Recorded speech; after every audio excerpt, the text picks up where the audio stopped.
আপনার জীবনে এমন কোনো ইচ্ছা আছে যা বারবার দোয়া করেও পূর্ণ হয়নি? তাহলে জানুন, এমন একটি আমল যা মাত্র ৩ দিনে আপনাকে আল্লাহর রহমতের চাদরে ডেকে দেবে। এই বিশেষ আমলটি নিজে জানুন এবং আপনার জীবন বদলে দিন।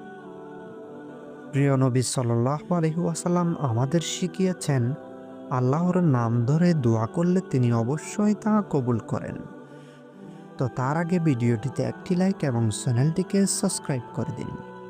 আমলটি হলো, প্রতিদিন ফজরের নামাজের পর ১২৯ বার পাঠ করুন, ইয়া রব্বি ইন্নিল লিমা আনজালতা ইলাইয়া মিন খাইরিন ফাকির। এই সেই দোয়া যা নবী মূসা আলাইহিস সালাম আল্লাহর কাছে করেছিলেন যখন তিনি সম্পূর্ণ অসহায় ছিলেন। মাত্র ৩ দিন এই আমল করুন এবং